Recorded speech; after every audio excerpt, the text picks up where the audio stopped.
उत्तर भारतीय कामदारों ની વસ્તી ખૂબ મોટા પ્રમાણમાં છે। દમણ દીવના ઉદ્યોગોના વિકાસ માટે એમનો સી ફાળો છે અને એમને વર્ષોથી માંગ હતી કે યુપીની ટ્રેનની સુવિધા નથી, બોમ્બેથી બેસવું પડે છે। તો કેતનભાઈ જેવા સાંસદ બનશે કે તરત જ વાપીથી ઉત્તર ભારતની ટ્રેન અમે શરૂ કરીશું। પંચાયતી અને નગરપાલિકા વિસ્તારમાં આરસીસી પથ રોડ ઘર સુધી બની જાય તેવી વ્યવસ્થાનું નિર્માણ કરવાનું નક્કી કર્યું છે। પાણી પીડબ્લ્યુડી દ્વારા પાણીના બિલ જેમના પણ પેન્ડિંગ છે તેમના માટે અમે દમણ દીવની જનતા પર ભારણ પડે છે એના માટે સેટલમેન્ટ સ્કીમ ની યોજના અમે લાવીશું અને રાહત દરે એમને એ સ્કીમમાં સામેલ કરીશું અને બિલનું ભરપાઈ થઈ જાય તેવી વ્યવસ્થા ગોઠવીશું। દમણ પંચાયત અને મ્યુનિસિપાલિટી વિસ્તારમાં બેફામ વેરા વધારા થયા, તમે જાણો છો સૌ કે અધધ વેરા વધારા થયા છે। તેનો અમે પુનર્વિચાર કરીને વેરામાં મેક્સિમમ રાહત દરે થાય એવા પ્રયત્નો કરીશું। સી અને ડી ક્લાસના કર્મચારી બદલી કરીને હેરાનગતિ કરવામાં આવે છે। એમના પરિવાર સાથે એમને એક તો ઓછો પગાર હોય, પહોંચી ના વળે, એટલે અમે એવું નક્કી કર્યું છે કે જો અમારું શાસન અને કેતનભાઈ સાંસદ બનશે તો અમે સી અને ડી ક્લાસના કર્મચારીને જ્યાં જોબ કરે છે ત્યાં જ અમે એમને રાખીશું, એમની ટ્રાન્સફર ન થાય અને હેરાનગતિ ન થાય, અહીંથી સેલવાસ નાખે, અહીંથી દીવ નાખે, એટલે એ રીતની વ્યવસ્થા અમે ગોઠવીશું કે સ્થાનિક કર્મચારી ઓછા પગારમાં બચારા નોકરી કરતા હોય અને સ્થળાંતર કરવાથી એમને મુશ્કેલીનો સામનો કરવો પડે છે। જન્મ મરણના દાખલા માટે અત્યારે ખૂબ જ જટિલ સમસ્યા અહીંયા છે। અમે પારિવારિકની માહિતી સાથે જન્મ મરણના દાખલાની પદ્ધતિ સરળ બનાવીશું અને એમને જેવી એપ્લાય કરે કે તાત્કાલિક એમને જન્મ મરણનો દાખલો મળી જાય એવી વ્યવસ્થા અમે ગોઠવીશું। દમણમાં પોલ્યુશનની સમસ્યા દિન પ્રતિદિન વધતી જાય છે અને એ પોલ્યુશન નિવારવા માટે અહીંયા ઈટીપી પ્લાન્ટની અતિ આવશ્યક છે કે વોટર ટ્રીટમેન્ટ થાય અને ગંદુ પાણી છોડાય ને લોકોને હાનિકારક આરોગ્ય સાથે થાય છે। એના માટે અમારી સરકાર બનશે ને કેતનભાઈ સાંસદ બનશે તો અમે તાત્કાલિક ધોરણે સરકારી ખર્ચે ઈટીપી પ્લાન્ટ અહીંયા અમે નાખીશું, જેથી વોટર ટ્રીટમેન્ટ પ્લાન્ટ થાય અને એ પાણી ઝાડવાને અપાય, બીજા ઘણા યુઝમાં આવી શકે તેવી વ્યવસ્થા ગોઠવીશું। સૌથી મહત્વનો મુદ્દો એમએસસીપી નો છે। કોઈ પણ કારણ વગર 2 વર્ષથી પેન્ડિંગ કરી દીધો છે। તાના જે એમએસસીપી ને કર્મચારીઓ છે તેને જે લાભ મળવા જોઈએ એ લાભ મળતા નથી, અમે એને તાત્કાલિક લાગુ કરીશું। સરકારી ખાતામાં મહિલા કર્મચારીઓ છે જેને માનસિક ત્રાસ ને હેરેસમેન્ટ થાય છે, એ સારા વાતાવરણમાં નોકરી કરી શકે તેવી વ્યવસ્થા ઊભી કરીશું। દમણ દીવની જનતા કોઈ પણ ફરિયાદ કરે એના માટે જેમ બીજા શહેરોમાં હૈદરાબાદ, બેંગ્લોર બધા આધુનિક દુનિયા છે, એઆઈ ટેકનોલોજી આવી છે, તો કેતનભાઈનું એક વિઝન હતું કે આપણે એક એવી એપનું લોન્ચ કરીશું કે પરિયારા રહેતો હોય એને ફરિયાદ કરવા આવવું ના પડે, કે પટલારા રહેતો હોય એને આવવું ના પડે, કે એવા જે દૂરના છેવાડાના માણસો હોય એને ફરિયાદ કરવા ગરીબ માણસ ના આવે, ઓનલાઈન મોબાઈલથી પણ એની ફરિયાદ કરે તો તાત્કાલિક સિંગલ વિન્ડો ક્લિયરન્સ, ચાહે કોઈ બી ખાતાની ફરિયાદ હોય એને સિંગલ વિન્ડો ક્લિયરન્સ એની ફરિયાદનું નિવારણ થાય તેવી એપનું આયોજન કરીશું। દમણ દીવની જનતા 95% જે અહીંયા વીજળી મળે છે, 100% વીજળી મળે છે, 95% વીજળી ઉદ્યોગોમાં વપરાય છે અને 5% વીજળી રેસિડન્સ એટલે રહેણાંકી ઇલાકાઓમાં મળે છે. ને વીજળી બિલ પ્રાઇવેટાઇઝેશન જે થયું છે એનું ભારણ સીધું જનતા પર પડે છે. જો 95% વીજળી ઉદ્યોગો વાપરતા હોય અને 5% ખાલી રહેણાંક વિસ્તારને વપરાતો હોય તો હું એમ માનું છું કે આ વીજળી રાહતમાં રાહત દરે દમણની જનતાને મળવી જોઈએ, જે પહેલા મળતી હતી ને હવે નથી મળતી. એના માટે અમે જોગવાઈ કરીશું. ખાસ મહત્વનું કે એએસઆઈ અને પીએસઆઈ ની 2018 થી પરીક્ષા પેન્ડિંગ છે, તેમનું પ્રમોશન અટકાવવામાં આવ્યું છે. અમે તાત્કાલિક ધોરણે સરકાર બનશે ને સાંસદ બનશે, તાત્કાલિક ધોરણે અમે પરીક્ષા લેવડાવીશું અને જેનું પ્રમોશન અટક્યું છે એને તાત્કાલિક પ્રમોશન મળે એવી જોગવાઈ કરીશું. સરકારી બહેનો નોકરીમાં, સરકારી બહેનો જે સર્વિસ કરે છે એમને પણ બદલીઓ કરીને હેરેસમેન્ટ કરવામાં આવે છે. એ પારિવારિક આખો બધાને લઈને જાય, અહીંથી દીવ નાખે, અહીંથી સેલવાસ નાખે. એવા બહેનો માટે અમે વિચાર્યું છે કે બહેનોની ટ્રાન્સફર ક્યારેય થશે નહીં. બહેનો જ્યાં નોકરી કરે છે સરકારીમાં ત્યાં જ એમને કામ કરવાનું રહેશે, એટલે એમની બદલીઓ અમે નહીં કરવા દઈએ.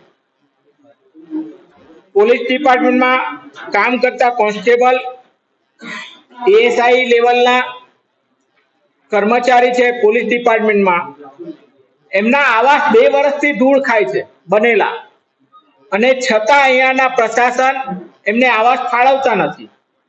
અમે એમાં પણ ઝડપથી જેવા બનશે એવા 10-15 દિવસની અંદર અમે એમને આવાસ ફાળવીશું, જેથી એઓ સારા વાતાવરણમાં રહી શકે એવી વ્યવસ્થા ગોઠવીશું.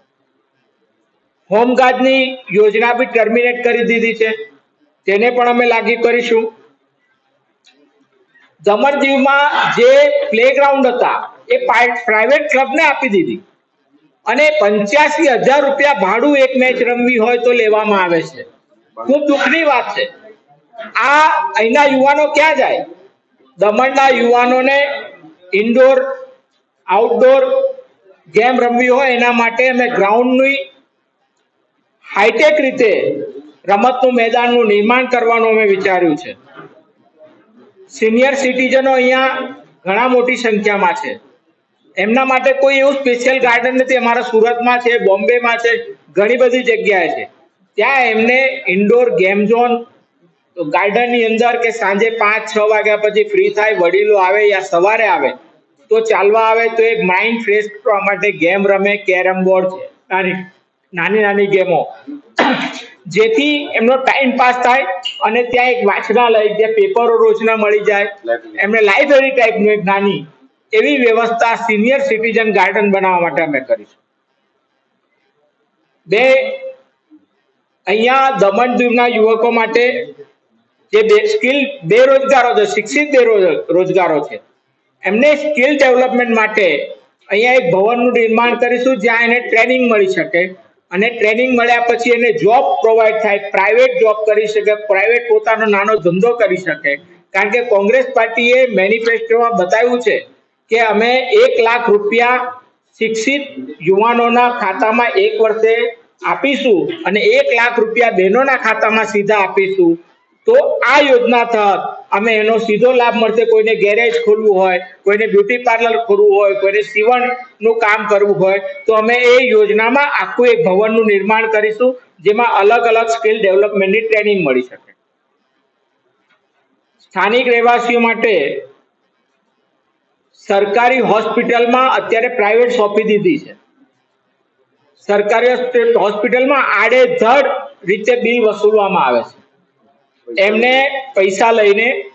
એટલે એમને નોમિનલ ચાર્જમાં એક્સરે, ડાયાબિટીસના રિપોર્ટ, સોનોગ્રાફી જેવી વસ્તુ અને એની ડે બાય ડે એની જે રૂટીન ટ્રીટમેન્ટ છે એ ખૂબ સસ્તા દરે અમે જે સરકારી હોસ્પિટલમાં ગરીબ માણસ આવતો હોય, અતિ ગરીબ માણસ આવતો હોય, એને ટ્રીટમેન્ટ મળી શકે, અહીંયાના કામદારો છે, અહીંયાના સ્થાનિક લોકો છે, એને સીધી ટ્રીટમેન્ટ રાહત દરે મળે, એના રિપોર્ટ પણ રાહત દરે નીકળે તેવી અમારી કોશિશ હશે ને તે અમે લાગુ કરીશું. બીજી ખાસ અહમ મુદ્દો એ છે કે દીવ દમણના એડમિનિસ્ટ્રેટર એ પોલિટિકલ પોસ્ટ નથી, આઈએસ અધિકારી એડમિનિસ્ટ્રેટર બનતા હતા.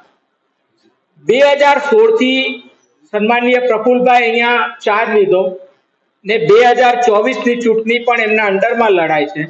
કાયદેસર રીતે એડમિનિસ્ટ્રેટરની પોસ્ટ ટ્રાન્સફરેબલ હોય છે, દર 2 વર્ષે ટ્રાન્સફર કરી દેવામાં આવતી હોય છે. સાહેબ, પોલિટિકલ આ ઇન્ફ્લુઅન્સ, ચૂંટણીને ઇન્ફ્લુઅન્સ ના કરે. ચૂંટણી કમિશને ધ્યાન આપવું જોઈતું હતું કે ભાઈ જે 3 વર્ષથી ઉપર કોઈ પણ ડિપાર્ટમેન્ટ હોય, ચાહે પોલીસ કમિશનર અમારા બદલાઈ જાય, કલેક્ટર બદલાઈ જાય, તો એની નોર્મ્સ છે ને નોર્મ્સના આધારે અહીંયા અન્યાય થયો છે. મને એવું લાગે છે કે દમણ દીવ આ દેશનો એક હિસ્સો નથી લાગતો, એ રીતનું ફીલ કરી રહ્યા છે. આખા નિયમો અલગ કેવી રીતે દમણ દીવના હોઈ શકે, એટલે એક મુદ્દો છે. એમાં ખાસ ઇલેક્શન કમિશને જ્યારે ઓર્ડર કાઢેલો ત્યારે એવું લખેલું હતું કે આ બધું કેન્દ્ર શાસિત પ્રદેશમાં લાગુ નહીં થશે. બરાબર, એસી થાય ને કે ટ્રાન્સફર પોસ્ટિંગ આ જે છે 3 વર્ષનું એ કેન્દ્ર શાસિત પ્રદેશમાં લાગુ નહીં થશે, એવો એક અંદર નોટ મારેલી હતી. મારા હતા ને નીચે નોટ. હા, એટલે એક હતું એવું. એટલે ચુનાવ કમિશન દેશમાં આખા બધે નિયમો કોમન હોય છે. એટલે મને સમજ નથી પડતી કે ચુનાવ અધિકારી કેવી રીતે દેશના વર્તી રહ્યા છે. દીવ દમણમાં નોટરી રિન્યુ નથી કરતા, લોકોને વાપી જવું પડે, વલસાડ જવું પડે. શરમની વાત છે. ક્યાં અટવાયું છે, વ્યવહારમાં અટવાયું છે, ખબર નથી. પણ અમે ચેતનભાઈ સાંસદ બનશે અને સરકાર બનશે, અમે તાત્કાલિક અહીંયા નોટરી અહીંયા નિયુક્તિ કરીશું, રિન્યુ કરીશું અને ઝડપથી એમાં લોકોને ભટકવું ના પડે એના માટે અમે એની જોગવાઈ કરીશું. માછીમાર સમાજ ને માટે જે અહીંયા માછીમારીનો વ્યવસાય કરે છે દમણની અંદર, દીવમાં પણ, એમાં બીજા રાજ્યોના લોકો આવીને અહીંયા માછીમારી આપણા હદમાં કરી જાય છે, તેને અમે સખ્તાઈથી બંધ કરીશું અને દમણ દીવના લોકોને સૌથી વધારે રાહત એમાં લાભ થાય અને વધારેમાં વધારામાં જોડાય તેવી કોશિશ કરીશું. સાથે માછીમાર સાથે વ્યવસાય કરનારને ડીઝલમાં સબસિડી બંધ થઈ ગઈ છે અને અમે ચાલુ કરીશું. વાયરલેસ ફ્રોડ ઇન્સ્યોરન્સ, બોટમાં અમે ઇન્સ્યોરન્સ આપીશું અને જાફરાબાદની જેમ દમણ અને દીવની જે આ લોકો મછવારા જે સંકળાયેલા છે આ વ્યવસાય સાથે, તેને ફ્રી એમ્બ્યુલન્સ સેવા અને એમ્બ્યુલન્સ સેવા પ્રદાન કરીશું. જ્યારે સમગ્ર દેશમાં મહિલાઓને ડિલિવરી સમયે સરકારી હોસ્પિટલમાં ફ્રી ઓફ ચાર્જ એમની પ્રસૂતિ કરવામાં આવે છે, મને નવાઈ લાગે છે કે મેં કીધું ને કે સેન્ટ્રલ ટેરિટરી હોવા છતાં દમણ દીવ રાષ્ટ્રનો ભાગ નથી એવું હજુ મને મહેસૂસ. દેશમાં જ્યારે એનું ઇમ્પ્લિમેન્ટેશન હોય, નરેન્દ્રભાઈ બહેનોની વાત કરતા હોય અને એનાથી વિપરીત આ શાસન અને પ્રશાસન જ્યારે આ કામગીરી કરી રહ્યા છે, એનો ભારેમાં ભારે ચાર્જ વસૂલવામાં આવે છે અને એમાં પણ દીકરી જન્મે એટલે 2000 રૂપિયા એફડી એના નામે કરવાની હોય છે. અત્યારે તો કોઈ જ લાભ મળતા નથી, નથી વિધવા પેન્શન મળતું, નથી બહેનોને માટે કોઈ સુવિધા. તો મને એમ લાગે છે કે દીવ દમણના પ્રશાસક અત્યારે સંવેદનહીન બની ગયા છે. 2016 થી કામગીરી કરી રહ્યા છે અને છતાં પણ આવા નાના નાના ઇસ્યુ પર જ્યારે એક વૃદ્ધાને, એક વિધવા બહેનને માસિક એમને 1000 રૂપિયા મળતા હતા, એનું કેટલું બધું રાહત થાય, છતાં પણ આ સરકાર ધ્યાને નથી લેતી. એટલે અમે તાત્કાલિક ધોરણે આ પગલાં ભરીને અમે આ કામ કરીશું. બીજું કે પોલીસ ભરતીમાં સ્થાનિક યુવાનોને જે ઓપોર્ચ્યુનિટી મળવી જોઈએ મળતી નથી અને 20% અમે એમાં ડોમિસાઇલ માર્ક ઉમેરીને પહેલા હતી જોગવાઈ, એ બંધ કરી છે. તો 20% સ્થાનિક જે ઉમેદવાર છે ભરતી માટે તેને 20% ડોમિસાઇલ માર્ક ઉમેરીને સ્થાનિક યુવકોને વધારેમાં વધારે તક મળે એવી અમે કોશિશ કરીશું. લગભગ બધા જ મુદ્દાને અમે આવરી લીધા છે. દમણ દીવની જનતાની સુખાકારી માટે અને અહીંની સુવિધા માટે જે વિકાસનો માર્ગ જે અમે કામ કરી રહ્યા છે, વિકાસના માર્ગે આખા દેશમાં રાહુલજી અને પ્રિયંકાજી અને સોનિયાજી ખડગેજી સમગ્ર દેશમાં અમેરો મેનિફેસ્ટો પણ દેશનો કોંગ્રેસ પાર્ટીનો વિકાસના મુદ્દે છે. ના અમે હિન્દુ મુસ્લિમની રાજનીતિ કરવા માંગીએ છીએ, અમે ભાઈચારા ને સદભાવની વાત કરીએ છીએ. અત્યારે પાકિસ્તાનની વાત આવી જાય છે. અલા ભાઈ, પાકિસ્તાનનું ફંડ તમે ઇલેક્ટોરલ બોન્ડમાં લીધું છે, ત્યાંની કંપનીઓના પૈસા તમે લઈને ચૂંટણી કરાવી રહ્યા છો, ચૂંટણીમાં મજા કરી રહ્યા છો. કોંગ્રેસને બદનામ કરવા નીકળ્યા છે. અમે નથી પાકિસ્તાનના કંપનીઓ પાસેથી પૈસા લીધા. કોવિશિલ્ડ જેવી જે વેક્સિન ફોરેને નકારી દીધી કે એનાથી ગાંઠ થઈ જાય ને એટેકોમાં યુવાનો આડેધડ મરી રહ્યા છે, અને એની પાસે કેટલા કરોડોનો ચંદો લીધો ભાઈ? તમે કયા મૂડે વાત કરો છો? આ દેશની જનતાને બેવકૂફ અને ગુમરાહ કરવાની વાત, હિન્દુ મુસ્લિમ રામ મંદિરની વાત, બેરોજગારીની વાત નથી કરી શકતા. એમને 10 સાલના શાસનમાં એમને જે વિકાસ કર્યો છે એ વાત નથી કરી શકતા, અને આખી વાત ચૂંટણીને બીજા માર્ગે લઈ જવાની. પહેલા ચરણ અને બીજા ચરણના મતદાન પછી જ્યારે આખું ભાજપ બોખલાઈ ગયું હોય તે રીતે વર્તી રહ્યા છે. અરુણાચલ પ્રદેશ અને લડાખની અંદર ચાઇના ઘૂસી ગયું તેની વાત નથી કરતા, શાહજાદાની વાત કરે છે. અરે ભાઈ, તમે જવાબ આપો દેશને. એટલે આ ઘણા બધા ઇસ્યુ આ દેશમાં ભયંકર પરિસ્થિતિ છે. તમારો હંગર ઇન્ડેક્સ ક્યાં છે? તમે ભ્રષ્ટાચારમાં 143માં નંબરે. તમે ભ્રષ્ટાચાર જુઓ. આખા વર્લ્ડે જે સંસ્થાઓ છે એને તમને 143 નંબરે મૂક્યા. દેશનું દેવું 200 લાખ કરોડનું થઈ જવા આવ્યું. આનો જવાબ આપો, પ્રજા પૂછે છે. તમે અત્યારે કયા મુદ્દા લઈને આ દેશને ચાલી રહ્યા છો? યુવાનોને 2 કરોડ રોજગારી આપવાની વાત હતી, તમે કેટલા યુવાનોને રોજગારી આપી એ તો સ્પષ્ટ કરો. 5 લાખ, 10 લાખ, 2 લાખ. તમારો જીડીપી ગ્રોથ ક્યાં છે? તમારો હંગર ઇન્ડેક્સ ક્યાં છે? આ દેશની અનેક સમસ્યાઓ છે, છતાં એ મુદ્દે બોલવું નથી અને ગાડી બીજા પાટે લઈ જવી છે. એટલે હવે હું કેતનભાઈને આજની આ પ્રેસ વાર્તામાં તમામ મારા સાથી મિત્રોનું સ્વાગત કરું છું કોંગ્રેસ પાર્ટી વતી. હું હમણાં જ દીવથી આવ્યો. સંજયભાઈ ડિટેલમાં મેનિફેસ્ટો પર વાત કરી. 1-2 દીવની હું વાત કરવા માંગુ છું. પહેલા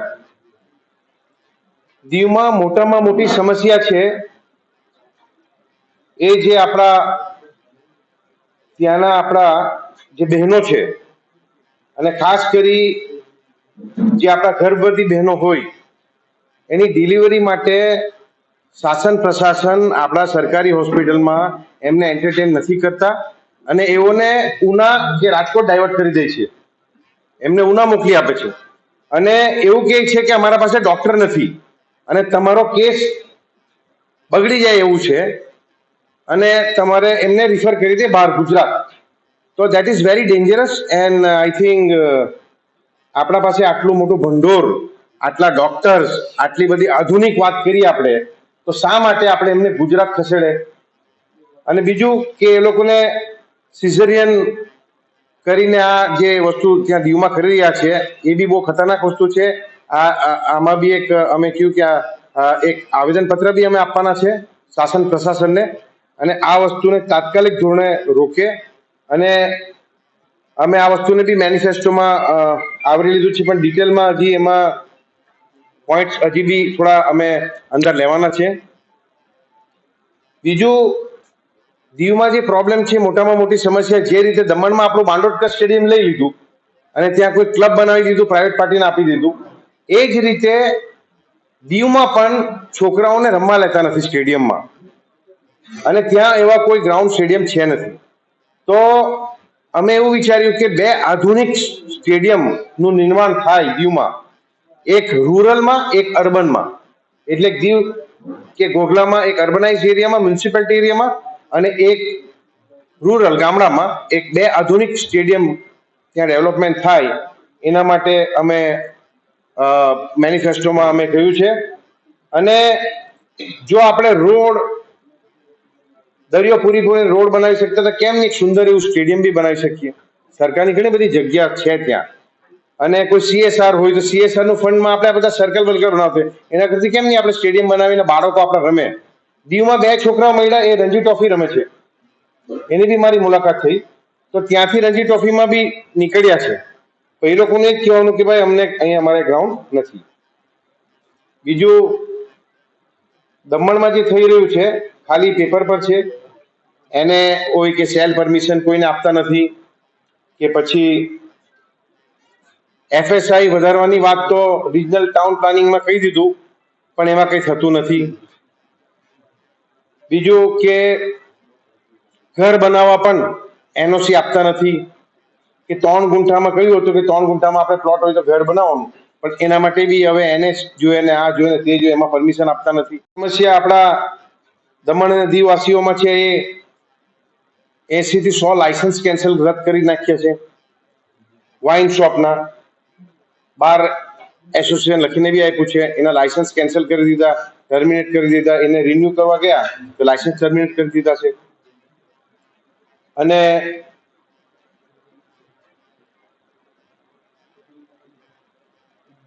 ઇન્ડસ્ટ્રીઝની વાત કરવા માંગુ તો આપણા જે પ્રવાસી વર્કર છે બહારથી, જે નોર્થ ઇન્ડિયાથી આવીને અહીંયા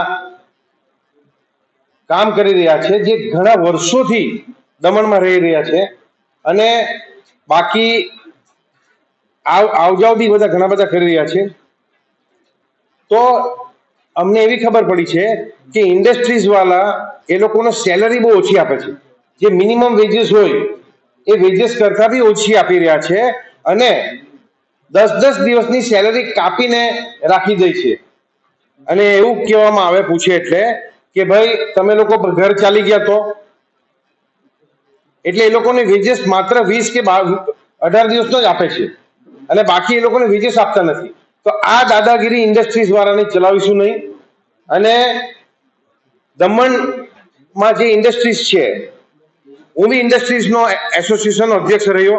જે તે સમયે આવું ચાલવા લેતા નહીં અમે, પણ હમણાં જે આ તાનાશાહી ચાલી રહી છે, અને તાનાશાહી કોના ઈશારે ચાલી રહી છે એ અમને ખબર છે. તો આ તમારા માધ્યમથી હું ઇન્ડસ્ટ્રીઝ એસોસિએશનના અધ્યક્ષને કહેવા માંગુ છું કે તાત્કાલિક ધોરણે આ બંધ કરે.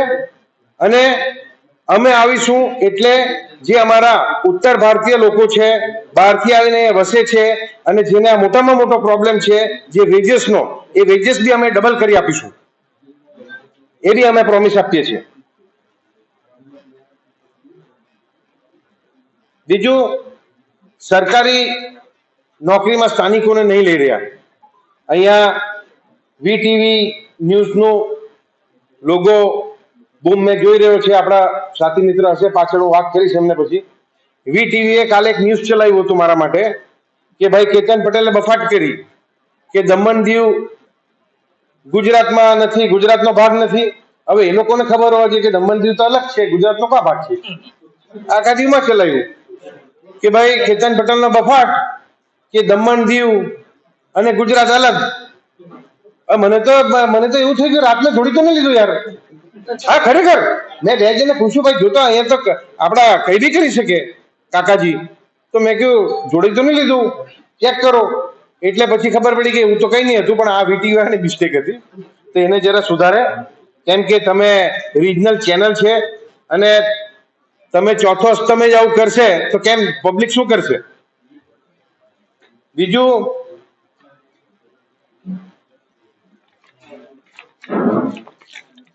વિદ્યુત વિભાગમાં જે અમે મેનિફેસ્ટોમાં લખ્યું છે કે જે પ્રાઇવેટાઇઝેશન કર્યું છે એ પ્રાઇવેટાઇઝેશનને પાછું શાસન પ્રશાસન ગવર્મેન્ટના અધીન કરવાનું, અને જે સબસિડાઇઝ વીજળી આપણે લોકોને આપતા હતા પ્રદેશવાસીઓને, એ વીજળી મળે એના માટે પ્રાઇવેટાઇઝેશન પાછું પરત કરી સરકારી આધીન જે હતું સરકારની આધીન એ આપણે કરવાનું.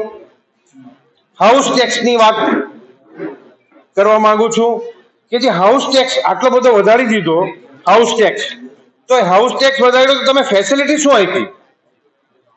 કોઈ ફેસિલિટી એવી આપી હોય કે 24 કલાક પાણી, ડ્રેનેજ, ગેસ લાઈન, આ બધું હોય ને હાઉસ ટેક્સ વધાર્યો તો જરા તરા સમય જાય. અને તો બી આટલો 500, 700%, 1000% કેવી રીતે વધારી શકે?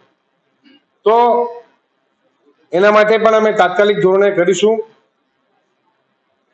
મોટામાં મોટી સમસ્યા દમણ વાસીઓ તેમજ દીવવાસીઓની આવી ઘરે ઘરે હું દીવમાં ગયો ને તો ખરેખર આપણી માતાઓ બહેનો બી નહીં રહેવાયું કે લોકોના ઘર તોડી નાખ્યા. અને એવી અવસ્થા છે કે લોકો બહાર એમનો ખાટલો લાખીને પલંગ લાખીને બહાર નેટ ઓલે આપણે મચ્છરદાની લાખીને સૂઈ છે. એવી અવસ્થામાં દીવવાસીઓને કર્યા છે અને તમામોને ત્યાં ઘર બહાર વગર કરી નાખ્યા. 6 લેન 4 લેનનું જે કાર્ય છે દમણમાં સમય જાય કે ઇન્ડસ્ટ્રીઝ એરિયામાં કરે તમે, કેમ કે ઇન્ડસ્ટ્રીઝનો ટ્રાફિક હોય. પણ દીવ તો નાનકડો પ્રદેશ છે, સુંદર એવું ટાપુ છે, આઈલેન્ડ છે, તો દીવમાં તો આની જરૂર નથી. હાલમાં બી અગર તમે દીવ જાઓ તમે તો તમે 15 મિનિટ એક રસ્તા પર ઉભી રહો તો તમને એક બી ટ્રક નહીં દેખાશે આવતી. 15 થી 20 મિનિટ તમે અગર ઉભી રહેશો તો એક ટ્રકની આવડ જાવડ બી ત્યાં દેખાશે નહીં. તો શું લોકોના ઘર તોડી તમે આ શું સાબિત કરવા માંગો છો? તો આ બી એક સમસ્યા જે દમણ દીવવાસીઓ માટે આવી પડી છે, એના માટે બી અમે પૂરેપૂરો ધ્યાન રાખીશું. જંપોર અને દેવકામાં જે સ્ટોલ હતા એ લોકોને ઘરે બેસાડી દીધા, બધા સ્ટોલ લઈ લીધા અને બહારના લોકોને સ્ટોલ આપવાના એવી મને વાત મળી છે. હજી તો વાત નથી પણ આવી વાત આવી છે. જે રીતે દીવમાં તમામ સ્ટોલો ની હરાજી કરવા માંગે, એક સ્ટોલ 3 લાખથી ચાલુ થાય અને 7 લાખ સુધી ગયો. 3 લાખથી સ્ટાર્ટ થયો અને 7 લાખ સુધી ગયો નાગવા બીચ પર સ્ટોલ. તો આ શું તમે કરવા માંગે? અમે જ્યારે સ્ટોલ જંપોર અને દેવકામાં આપેલા તો એક 100 રૂપિયા પંચાયત ટોકન લેતી હતી, 100 રૂપીસ ટોકન, મને જ્યાં સુધી ખબર છે. તો આ લોકોની રોજીરોટી બંધ કરી દીધી. લાયસન્સ હોટેલ્સ હોય કે પછી હોટેલ કીપર લાયસન્સ હોય કે આપણા બાર એન્ડ રેસ્ટોરન્ટના લાયસન્સ હોય કે પછી વાઇન શોપના લાયસન્સ હોય, એને ખુલ્લા કરીશું. લાયસન્સ નવા લોકોને આપીશું અને એની જોગવાઈ સ્પેશિયલ જોગવાઈ રાખીશું. કારણ કે ઓઆઈડીસી ઓમ્નિબસ ઇન્ડસ્ટ્રીયલ ડેવલપમેન્ટ કોર્પોરેશન જે છે, જે સરકારના અધીન છે, એ દારૂનો ધંધો કરી રહી છે. એને તાત્કાલિક ધોરણે બંધ કરાવીશું અને આપણા જે લોકલ સ્થાનિક લોકો છે એ સ્થાનિક લોકોને રોજગારી મળે એવું અમે કંઈક કરીશું. કેમ કે સરકાર કોઈ દિવસ દારૂનો ધંધો નહીં કરે જે રીતે દમણ ઓઆઈડીસી દારૂનો ધંધો કરી રહી છે. તો તાત્કાલિક ધોરણે આ બી બંધ કરાવીશું અને લોકલ જે આપણા લોકો છે એ લોકોને આ સુવિધા મળે અને રોજગારી મળે એના પર ધ્યાન આપીશું. ખાસ એન્ડ કરું એ પહેલા વળી પાછું એક ભાર મૂકવા માંગુ છું કે દમણ ઇન્ડસ્ટ્રીઝ વાળાઓ જે આપણા પ્રદેશમાં જે ઉત્તર ભારતીય લોકો છે અને જે બહારથી યુપી, બિહાર અને નોર્થ ઇન્ડિયાથી વસેલા છે અને એને જે રીતે હેરાન પરેશાન કરી રહ્યા છે અને જે રીતે ઇન્ડસ્ટ્રીઝ મનમાની ચલાવી રહી છે અને એમના વેજીસ ઓછો કરી દીધો છે, એ વેજીસ પાછો અપાવીશું અને એ વેજીસ અમે ડબલ કરાવીને રહીશું. કારણ કે ઇન્ડસ્ટ્રીઝને કોઈ ફરક પડવાનો નથી, પરંતુ આપણો જે એક બહારથી એક આવીને વસેલો આપણો એક પરિવાર હોય એ પરિવારને સુવિધા મળે એના પર અમે ખાસ ધ્યાન આપીશું. Thank you. કેતનભાઈ, આપણે દીવમાં હતા તો ત્યાં વણાકધારામાં હમણાં એક ટ્રેન્ડ ચાલી રહ્યો છે કે જો ગ્રાઉન્ડ નહીં મળશે રમવા તો એ પરિવાર લોકો વોટ નહીં આપશે.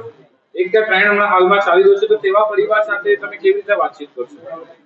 અમે એ પરિવાર એટલે યુવા સાથીઓને મળ્યા અને યુવા સાથીઓને મેં બાંયધરી આપી છે કે તમે કોંગ્રેસના પડખે રહેશો, કોંગ્રેસ સાથે રહેશો, તો હું તમને બાંયધરી આપું છું કે આ જે ગ્રાઉન્ડમાં સ્કૂલનું નિર્માણ થઈ રહ્યું છે એ પાયા ખોદેલા છે. હજી ફાઉન્ડેશન ખોદેલું છે, એને અટકાવીશું, તાત્કાલિક ધોરણે એને માટી પાછા ભરાવીશું અને એ લોકોને સ્ટેડિયમ અપાવીશું એવું મેં વચન આપીને આવ્યો છે. અને એ વચન મને ખાતરી છે, ઉમ્મીદ છે કે જૂનની 7 તારીખ પછી આ વચન પૂરું કરીને વણાકબારાના યુવાઓને આપીશ. કારણ કે જે સ્કૂલનું નિર્માણ કરી રહ્યા છે એ બહુ મોટી જગ્યા છે અને પાછળ ઓલરેડી સ્કૂલ છે, ત્યાં ગ્રાઉન્ડ પ્લસ 10 ફ્લોરની બી સ્કૂલ બની શકે છે. સાહેબ, રોજગારની વાત કરીએ તો દેવકાના અંદર નાના ઘરોની અંદર ગેસ્ટ હાઉસ બનાવવામાં આવ્યા હતા, તેને પણ નોટિસ આપી છે અને એ લોકોને પણ ડર છે, તો તમે એમાં કેવી રીતે કાર્યરત? એના માટે તો મેં પહેલા બી કહ્યું છે કે બેડ એન્ડ બ્રેકફાસ્ટ લાયસન્સનું કોંગ્રેસે જોગવાઈ કરેલું છે. મને યાદ છે કે અંબિકા સોની ટુરિઝમ મિનિસ્ટર હતા, જે તે વખતે આ બેડ એન્ડ બ્રેકફાસ્ટનું લાયસન્સ આપતા, આપણે હજી બી આપીએ છીએ. અને એ બેડ એન્ડ બ્રેકફાસ્ટનું લાયસન્સ દમણમાં નથી આપતા. કે તમારે ઘરમાં હોટલ ચલાવવું હોય કે 2-3 બેડરૂમ્સ રૂમ કે આપણે એલોટ કરવા હોય તો તમને લાયસન્સ ટુરિઝમ આપે છે, તો દમણમાં આપતા નથી. હા, એકાદ જણને આપ્યું છે, તો બાકીને આપતા નથી. તો એ બી આપવું જ જોઈએ, અને જેથી કે આપણા લોકોને સુવિધા મળે અને રોજગારી મળે.